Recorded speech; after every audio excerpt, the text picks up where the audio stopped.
കാണുന്നു ഞാൻ വിശ്വാസത്താൽ എൻ മുൻപിൽ ചെങ്കടൽ രണ്ടാകുന്നു. കാണുന്നു ഞാൻ വിശ്വാസത്താൽ എൻ മുൻപിൽ ചെങ്കടൽ രണ്ടാകുന്നു. കാണാത്ത കാര്യങ്ങൾ കൺമുമ്പിലെന്ന പോൽ, കാണാത്ത കാര്യങ്ങൾ കൺമുമ്പിലെന്ന പോൽ വിശ്വസിച്ചിടുന്നു എൻ കർത്താവേ. കാണുന്നു ഞാൻ വിശ്വാസത്താൽ എൻ മുൻപിൽ ചെങ്കടൽ രണ്ടാകുന്നു. കാണാത്ത കാര്യങ്ങൾ കൺമുൻപിലെന്ന പോൽ, കാണാത്ത കാര്യങ്ങൾ കൺമുൻപിലെന്ന പോൽ വിശ്വസിച്ചിടുന്നു എൻ കർത്താവേ. യെരിഹോ മതിലുകൾ ഉയർന്നു നിന്നാൽ അതിൻ വലിപ്പം സാരമില്ല. യെരിഹോ മതിലുകൾ ഉയർന്നു നിന്നാൽ അതിൻ വലിപ്പം സാരമില്ല. ഒന്നിച്ചു നാം ആർപ്പിട്ടെന്നാൽ വൻമതിൽ വീഴും കാൽച്ചുവട്ടിൽ. കാണുന്നു ഞാൻ വിശ്വാസത്താൽ എൻ മുൻപിൽ ചെങ്കടൽ രണ്ടാകുന്നു. അഗ്നിനാളങ്ങൾ വെള്ളത്തിനോളങ്ങൾ എന്നെ തകർക്കുവാൻ സാധ്യമല്ല. അഗ്നിനാളങ്ങൾ വെള്ളത്തിനോളങ്ങൾ എന്നെ തകർക്കുവാൻ സാധ്യമല്ല. അഗ്നിയിലിറങ്ങി വെള്ളത്തിൽ നടന്നു, അഗ്നിയിലിറങ്ങി വെള്ളത്തിൽ നടന്നു. കൂടെ വരുവാൻ കർത്തനുണ്ട്. കാണുന്നു ഞാൻ വിശ്വാസത്താൽ എൻ മുൻപിൽ ചെങ്കടൽ രണ്ടാകുന്നു. 4 നാളായാലും നാറ്റം വമിച്ചാലും കല്ലറ മുൻപിൽ കർത്തൻ വരും. 4 നാളായാലും നാറ്റം വമിച്ചാലും കല്ലറ മുൻപിൽ കർത്തൻ വരും. വിശ്വസിച്ചാൽ നീ മഹത്വം കാണും, വിശ്വസിച്ചാൽ നീ മഹത്വം കാണും. സാത്താൻ്റെ പ്രവർത്തികൾ തകർത്തിടും. കാണുന്നു ഞാൻ വിശ്വാസത്താൽ എൻ മുൻപിൽ ചെങ്കടൽ രണ്ടാകുന്നു. കാണുന്നു ഞാൻ വിശ്വാസത്താൽ എൻ മുൻപിൽ ചെങ്കടൽ രണ്ടാകുന്നു. കാണാത്ത കാര്യങ്ങൾ കൺമുൻപിലെന്ന പോൽ, കാണാത്ത കാര്യങ്ങൾ കൺമുൻപിലെന്ന പോൽ വിശ്വസിച്ചിടുന്നു എൻ കർത്താവേ. സ്നേഹമുള്ള ദൈവമേ യേശുവേ സ്തോത്രം. ഹല്ലേലൂയ യേശുവപ്പ സ്തോത്രം. ഹല്ലേലൂയ യേശുവപ്പ സ്തോത്രം. ഹല്ലേലൂയ യേശുവപ്പ അങ്ങയുടെ മഹത്വപ്പെടണമേ കർത്താവേ യേശുവപ്പ സ്തോത്രം. ഹല്ലേലൂയ യേശുവപ്പ സ്തോത്രം. ഹല്ലേലൂയ യേശുവപ്പ ഇങ്ങനെ ഒരു സമയം ഒരുക്കി തന്നതിനായി നന്ദി പറയുന്നു കർത്താവേ യേശുവപ്പ സ്തോത്രം. ഹല്ലേലൂയ യേശുവപ്പ തുടർന്നുള്ള സമയങ്ങളിൽ യേശുവപ്പ അങ്ങയുടെ സാന്നിധ്യം കൂടെ ഉണ്ടായിരിക്കണമേ കർത്താവേ യേശുവപ്പ സ്തോത്രം. ഹല്ലേലൂയ ആമേൻ. 2 രാജാക്കന്മാരുടെ പുസ്തകം 4-ാം അധ്യായം അതിൻ്റെ 8 മുതലുള്ള വാക്യത്തിൽ നമുക്ക് കാണുവാൻ സാധിക്കുന്നത് ശൂന്യംകാരത്തി സ്ത്രീയെയും എലീശ പ്രവാചകനെയുമാണ്. ശൂന്യംകാരത്തി സ്ത്രീയുടെ ആ വഴിയായി എലീശ പ്രവാചകൻ കൂടെ പോകുന്നത് ശൂന്യംകാരത്തി സ്ത്രീ മനസ്സിലാക്കി തൻ്റെ ഭർത്താവിനോട് പറയുന്നു, എലീശ പ്രവാചകന് തൻ്റെ വീടോട് ചേർത്ത് ഒരു മാളിക മുറി ഉണ്ടാക്കി കൊടുക്കണം എന്ന്. അപ്പോൾ ആ സ്ത്രീയുടെ ഭർത്താവ് എലീശ പ്രവാചകന് അതുപോലെ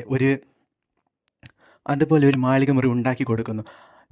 പിന്നീട് എലീശ പ്രവാചകൻ പോകുമ്പോഴെല്ലാം കൂടെ അവിടെ കയറി പാർക്കുവാനിടയിൽ ഒരു ദിവസം എലീശ പ്രവാചകൻ ആ സ്ത്രീയോട് ചോദിച്ചു, നിനക്കെന്ത് വേണം? രാജാവിനോടോ മറ്റ് വല്ലവരോടും എന്തെങ്കിലും പറയണമോ എന്ന് ചോദിച്ചു. അപ്പോൾ ആ സ്ത്രീ പറഞ്ഞു, ഞാൻ സ്വജനത്തിൻ്റെ നടുവിലാണ് പാർക്കുന്നത്, എനിക്ക് ഒന്നും തന്നെ ആവശ്യമില്ല എന്ന് പറഞ്ഞു. എന്നാലും എലീശ പ്രവാചകൻ തൻ്റെ ബാല്യക്കാരൻ ഗേഹസിയോട് ചോദിച്ചു, അവൾക്ക് വേണ്ടി എന്ത് ചെയ്യാമെന്ന്. അപ്പോൾ ആ ബാല്യക്കാരൻ പറഞ്ഞു, അവൾക്ക് മകനില്ല, അവളുടെ മക്കളില്ല, അവളുടെ ഭർത്താവ് വൃദ്ധനുമാകുന്നു എന്ന് പറഞ്ഞു. ആ സമയം ആ സ്ത്രീയെ എലീശ പ്രവാചകൻ വീണ്ടും വിളിച്ചിട്ട് അവളോട് പറയുന്നു, അടുത്ത ആണ്ട് ഈ നേരമാകുമ്പോൾ നീ ഒരു മകനെ അണച്ചുകൊള്ളും എന്ന്. ഇതുപോലെ ആ സ്ത്രീ ഗർഭം ധരിച്ച് അടുത്ത ആണ്ടിൽ ഒരു കുഞ്ഞിനെ അണച്ചുകൊള്ളുന്നു. ഇതിൻ്റെ ആത്മീകമായ അർത്ഥം എന്താണെന്ന് വെച്ചാൽ, നമ്മുടെ ജീവിതത്തിൽ നാം യേശു കർത്താവിന് വേണ്ടി എന്തെങ്കിലും ചെയ്താൽ മാത്രമേ പരിശുദ്ധാത്മാവ് നമ്മിലേക്ക് വരികയുള്ളൂ. ഈ സ്ത്രീ എലീശ പ്രവാചകൻ നമുക്കിവിടെ യേശു കർത്താവിനോട് ഉപമിക്കുവാൻ സാധിക്കും. ഈ സ്ത്രീ എലീശ പ്രവാചകന് വേണ്ടി തൻ്റെ വീടിനോട് ചേർന്ന് ഒരു മാളികമുറി ഉണ്ടാക്കി കൊടുക്കുന്നു. ഇതുപോലെ തന്നെ നമ്മുടെ ഹൃദയത്തിൽ യേശു കർത്താവിന് വസിക്കുവാൻ നമ്മുടെ ഹൃദയത്തിൽ ഒരു സ്പേസ് കൊടുക്കേണ്ടത് ആവശ്യമാണ്. നമ്മുടെ ഹൃദയത്തിൽ എങ്ങനെ യേശു കർത്താവിന് സ്പേസ് കൊടുക്കണം എന്നുള്ളതാണ് ഞാൻ പറയുവാൻ ആഗ്രഹിക്കുന്നത്. നമ്മുടെ ഹൃദയത്തിൽ നാം സ്പേസ് കൊടുക്കേണ്ടത്, നാം എല്ലാ ദിവസവും വേദപുസ്തക വായനയും നാം പ്രാർത്ഥനയും തുടർന്നു കൊണ്ട് ഇരിക്കുമ്പോൾ യേശു കർത്താവിന് അവിടെ ഒരു സ്പേസ് ഉണ്ടാകും. ആ സ്പേസ് ഉണ്ടായാൽ മാത്രമേ പരിശുദ്ധാത്മാവ് അവിടെ വന്ന് ഫില്ല് ചെയ്യുകയുള്ളൂ. പ്രശസ്തനായ ദൈവത്തിൻ്റെ ദാസൻ ബില്ലി ഗ്രഹാം ഒരിക്കൽ പറഞ്ഞു, നമ്മുടെ ഹൃദയത്തിൽ ഒരു വോയിഡ് സ്പേസ് ഉണ്ടെന്ന്. വോയിഡ് സ്പേസ് ശൂന്യമായ ഒരു സ്ഥലമുണ്ടെന്ന്. ആ ശൂന്യമായ സ്ഥലം യേശു കർത്താവിന് മാത്രമേ ഫില്ല് ചെയ്യാൻ പറ്റുകയുള്ളൂ എന്ന്. ഇതുപോലെ തന്നെ നമ്മുടെ ഹൃദയത്തിലുള്ള ആ ശൂന്യമായ സ്ഥലം നാം അലങ്കരിക്കേണ്ടത് ആവശ്യമാണ്. യേശു കർത്താവിനെ സ്വീകരിക്കണമെങ്കിൽ നാം യേശു കർത്താവിനെ അവിടെ ക്ഷണിക്കേണ്ടത് അത്യാവശ്യമാണ്. യേശു കർത്താവിന് നമ്മുടെ ഹൃദയത്തിൽ നാം വേണ്ട സ്ഥാനങ്ങൾ കൊടുക്കേണ്ടത് അത്യാവശ്യമാണ്. ഭൗതികമായും നാം യേശു കർത്താവിന് വേണ്ടി പലതും ചെയ്യുന്നവരായിരിക്കാം. അതും വേണം, ഇതും വേണം. നമ്മുടെ ഹൃദയവും അതുപോലെ നമ്മൾ പുറമേ ചെയ്യുന്നത് പോലെ തന്നെ പ്രധാനമാണ്. നാം യേശു കർത്താവിന് വേണ്ടി കാര്യങ്ങൾ ചെയ്യുന്ന സമയത്ത് അവിടെ നമ്മുടെ ഹൃദയത്തിൽ പരിശുദ്ധാത്മാവ് വരും. ഞാൻ ഇവിടെ ഇതിൻ്റെ ഭൗതികമായ അർത്ഥവും കൂടെ അതായത് മറ്റൊരർത്ഥവും കൂടെ പറയുവാൻ ആഗ്രഹിക്കുന്നു. മറ്റൊരർത്ഥം എന്ന് പറഞ്ഞാൽ, നാം യേശു കർത്താവിന് വേണ്ടി നാം ഒന്നും ആഗ്രഹിക്കാതെ, യേശു കർത്താവിൽ നിന്ന് മറ്റൊരു പ്രതിഫലവും ആഗ്രഹിക്കാതെ നാം പലതും ചെയ്യുന്ന സമയത്തും അങ്ങനെ തന്നെയാണ്. യേശു കർത്താവ് പറയും, നീ എനിക്ക് വേണ്ടി അങ്ങനെ ചെയ്തെങ്കിൽ നിൻ്റെ ശൂന്യാവസ്ഥ. നമ്മൾ പോലും ഇപ്പോൾ ഈ സ്ത്രീ എലീശ പ്രവാചകനോട് പറയുന്നത് ഇങ്ങനെയാണ്, എന്നോട് ഫോഷ്ക്ക് പറയരുത് എന്ന്. അതിന് മുമ്പേ പറയുന്നത് എനിക്ക് എല്ലാം ഉണ്ട് എന്നുള്ള രീതിയിലാണ് സംസാരിക്കുന്നത്. അപ്പോൾ നിങ്ങളുടെ ശൂന്യാവസ്ഥ നിങ്ങൾ ഒരിക്കലും മാറില്ല എന്ന് വിചാരിച്ചാലും ദൈവം പറയുന്നു നിങ്ങളുടെ ശൂന്യാവസ്ഥ മാറുമെന്ന്. നിങ്ങളുടെ പ്രശ്നം എന്തുമായിക്കോട്ടെ അത് കർത്താവ് മാറ്റിത്തരും. ആമേൻ. നമുക്ക് അബ്രഹാമിൻ്റെ ഉൽപ്പത്തി പുസ്തകത്തിൽ നോക്കുമ്പോൾ അബ്രഹാമിനോടും അതുപോലെ തന്നെ അവിടെ വരുന്ന ഗസ്റ്റുകൾ പറയുന്നു, നിനക്കൊരു കുഞ്ഞുണ്ടാകും എന്ന്. അപ്പോൾ അബ്രഹാം പറയുന്നത്, വേണ്ട, എനിക്ക് പ്രായം കഴിഞ്ഞു എന്നൊക്കെ പറഞ്ഞ് അബ്രഹാം അങ്ങനെ പറയണം. അബ്രഹാം മറ്റൊരു കുഞ്ഞിനെ ആഗ്രഹിക്കുന്നില്ല. ഇസ്മായേൽ തൻ്റെ മുമ്പിൽ ജീവിച്ചിരുന്നാൽ മതി എന്നാണ് ആഗ്രഹിക്കുന്നത്. ഇതുപോലെ തന്നെയാണ് സാറ ഇത് കേട്ടപ്പോൾ ചിരിച്ചു.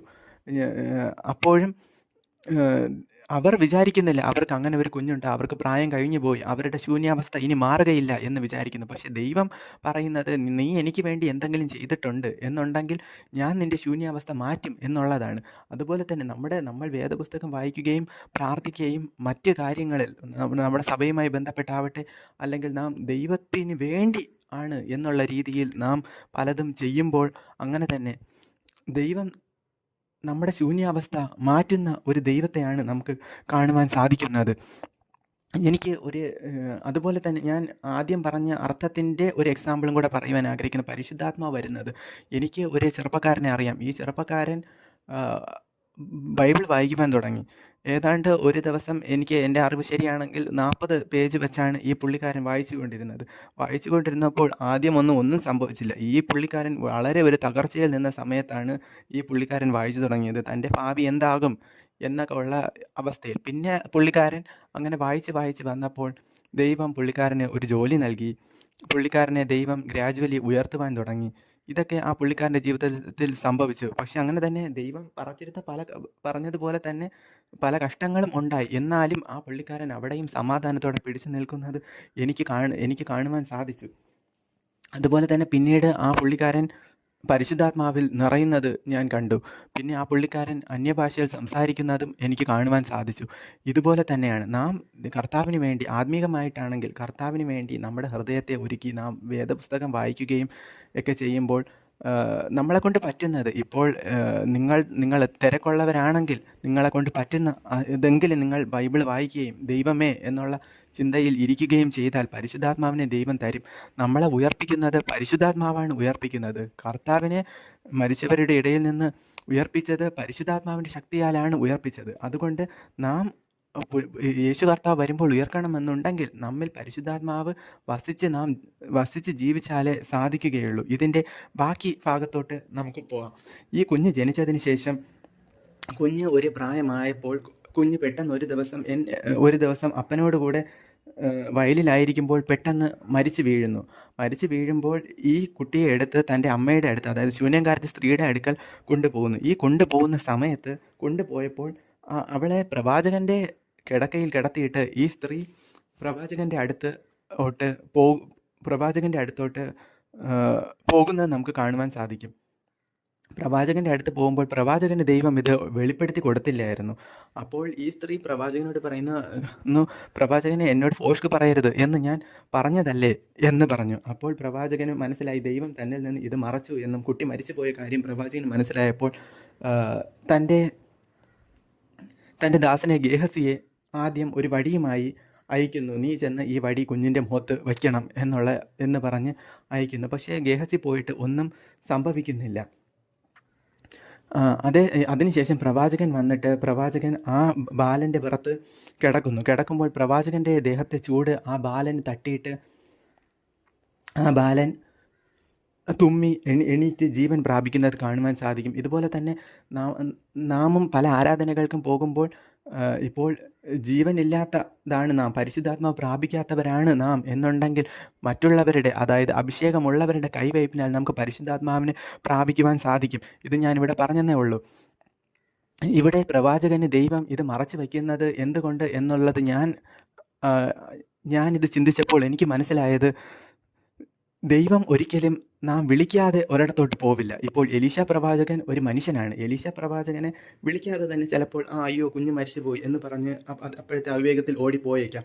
പക്ഷേ ദൈവം ആഗ്രഹിച്ചത് ശൂന്യംകാരത്തി സ്ത്രീ വന്ന് എലീശ പ്രവാചകനോട് പറഞ്ഞ് എലീശ പ്രവാചകൻ പോകണം എന്നുള്ളതാണ് ദൈവം എലീശ പ്രവാചകനിൽ നിന്ന് ആഗ്രഹിച്ചത്. അതുപോലെ തന്നെ സംഭവിച്ചു.